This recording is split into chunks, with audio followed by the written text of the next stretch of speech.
नमस्कार दोस्तों, आपका स्वागत है अपनी YouTube चैनल PFP में। आज हम मुथूट फाइनेंस के बारे में चर्चा करने वाले हैं। स्टॉक अपने ऑल टाइम हाई से 40-45% क्रैश हो चुका है और रिकवरी के कोई संकेत नज़र नहीं आते हैं। तो आगे आने वाले समय में हम क्या एक्सपेक्ट कर सकते हैं और एज अ रिटेलर हमें क्या करना चाहिए, इसके बारे में आज हम चर्चा करने वाले हैं।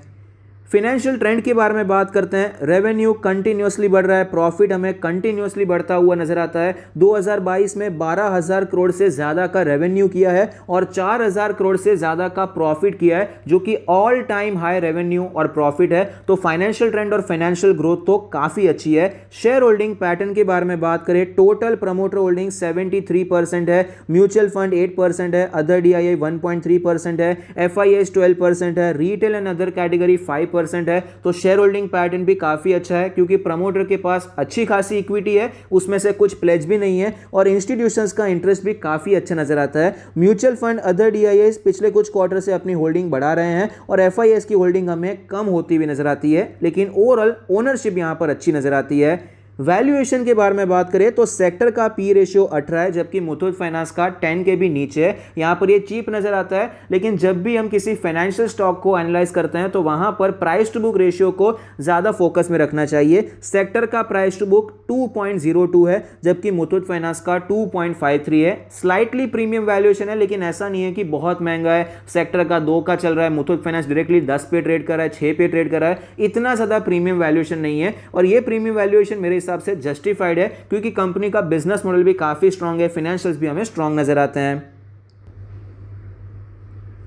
स्टॉक के चार्ट पर हमें क्लियरली पता चलता है कि रिसेंटली स्टॉक हमें यहाँ पर बहुत ही ज़्यादा गिरता हुआ नजर आया है। जैसे ये बेस हमें टूटता हुआ नजर आया, स्टॉक एक ट्रेंडिंग स्टॉक हो गया, कंटिन्यूसली नीचे आ रहा है। 20 डेज के मूविंग एवरेज पर ही रेजिस्टेंस लेता है और गिरावट देखने को मिल जाती है। आप देख पाएंगे अपने सारे मूविंग एवरेज के नीचे ट्रेड कर रहा है। डेली RSI 30 का लेवल है, काफ़ी ज़्यादा वीक है, ओवरसोल्ड कंडीशन भी हमें दिखाई पड़ती है। अब यहाँ पर कुछ इंपॉर्टेंट लेवल्स अगर हम ड्रॉ करने की कोशिश करेंगे तो यहाँ पर रिसेंट गिरावट जहाँ से देखने को मिली है 1100 का लेवल है, जहां से बेस बनाकर हमें ये नीचे आता हुआ नजर आता है। और डेली चार्ट पे कोई खास इंपॉर्टेंट सपोर्ट ही नहीं है। आज भी जो लेवल तोड़ा है एक्चुअली इंपॉर्टेंट सपोर्ट हमें टूटता हुआ ही नजर आया है। हम डेली चार्ट पे देख रहे हैं तो ये रेजिस्टेंस भी थोड़ा सा नीचे ला सकते हैं। आप देख पाएंगे डेली चार्ट पे यहां पर एक रेंज बनी थी, ये रेंज ऊपर के साइड पे अगर टूट जाती तो थोड़ी बहुत तेजी हम एक्सपेक्ट कर सकते थे, लेकिन ऐसा नहीं हुआ। नीचे के साइड पे हमें ये रेंज टूटती हुई नजर आई है, आज ये रेंज टूटी है। अब थोड़ा वीकली चार्ट पे स्टडी करने की कोशिश करते हैं। वीकली चार्ट पे अगर हम रेजिस्टेंस ढूंढने की कोशिश करेंगे, रेजिस्टेंस थोड़ा सा ऊपर शिफ्ट हो जाएगा।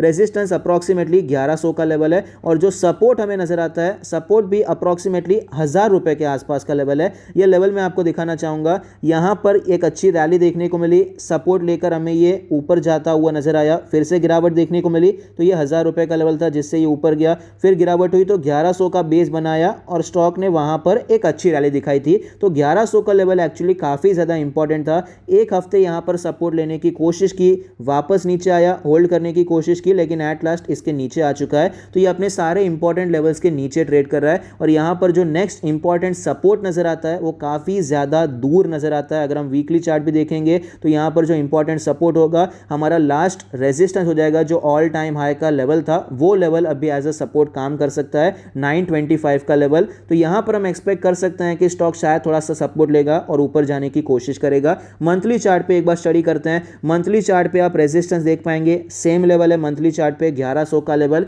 ये 1100 का लेवल बार बार मैं आपको इसीलिए बता रहा हूं क्योंकि ये बहुत इंपॉर्टेंट था। यहां पर एक अच्छी रैली आई, फिर ये कोविड का क्रैश आया, फिर स्ट्रॉन्ग रिकवरी आई, बड़ा मोमेंटम हुआ, फिर यहां पर लंबे समय के लिए स्टॉक साइडवेज हो गया था। तो इसका ऊपर का लेवल और नीचे का लेवल दोनों इंपॉर्टेंट हो जाता है। ऊपर के लेवल पे भी होल्ड करने की कोशिश की लेकिन नीचे आ गया, नीचे के लेवल पे यहां पर होल्ड करने की कोशिश की लेकिन उससे भी नीचे आता हुआ नजर आता है। इसका मतलब है कि चार्ट का जो स्ट्रक्चर है सिर्फ डेली चार्ट पर नहीं, आपको मंथली चार्ट पर, लॉन्ग टर्म के चार्ट पर भी वीक होता हुआ नजर आता है।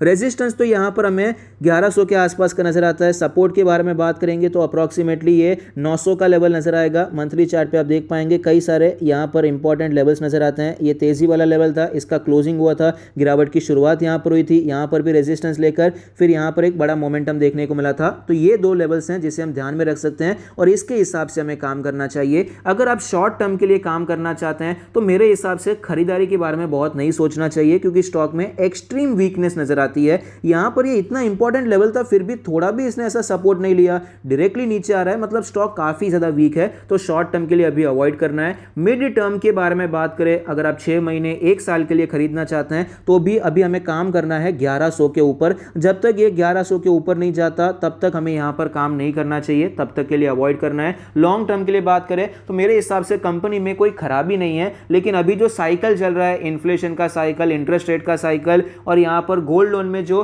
कंपटीशन मिल रहा है, बैंक्स का कंपटीशन मुथूट फाइनेंस को मिल रहा है, ये कुछ रीजंस हैं जिसकी वजह से आपको मुथूट फाइनेंस में गिरावट देखने को मिल रही है। तो फंडामेंटली बहुत खराब हो गया है ऐसा मेरा मानना नहीं है। ये बिजनेस का साइकिल होता है, अगर यहाँ पर बुल रन आता है तो बियर रन भी आते हैं साइकिल में, तो फिलहाल इसका टाइम खराब चलता हुआ नजर आता है, ऐसा मेरा मानना है। मेरे एनालिसिस के हिसाब से मुझे ऐसा लगता है। तो यहाँ पर फंडामेंटली खराब नहीं है, लेकिन फिर भी जब तक टेक्निकल्स मजबूत नहीं हो जाते हैं तब तक मैं यहाँ पर और क्वांटिटी ऐड करने से बचूंगा। 1100 के ऊपर यहाँ पर क्वांटिटी ऐड करना प्रेफर करूंगा, या फिर नीचे के लेवल्स पे भी कुछ ऐसा पॉजिटिव प्राइस एक्शन बनता है, ऐसा लगता है कि ये चार्ट पर सपोर्ट लेने की कोशिश कर रहा है, होल्ड कर रहा है किसी लेवल पे, तो वहां पर खरीदारी करना प्रेफर करूंगा, क्योंकि अभी तो ये वन साइडेड हमें नीचे आता हुआ नजर आता है। तो मेरा मानना है आपको भी यहाँ पर थोड़ा सा वेट करना चाहिए, बहुत ज्यादा अग्रेसिवली अभी क्वांटिटी ऐड करने से बचना चाहिए, क्योंकि जब भी ऐसा कोई बड़ा लेवल टूटता है तो यहाँ पर इजीली आपको 6 महीने, 12 महीने, 2 साल तक का प्राइस करेक्शन, यहाँ पर टाइम करेक्शन आपको देखने को मिल सकता है। थोड़ा वेट कर सकते हैं, अच्छी अपॉर्चुनिटी हमें यहाँ पर मिल सकती है फ्यूचर में। जब भी यहाँ पर कोई पैटर्न बनता है ऑफ कोर्स हम वीडियो के द्वारा भी चर्चा करेंगे। आई होप आपको ये वीडियो पसंद आता है, कुछ सीखने को मिलता है। Thank you, stay happy, happy investing.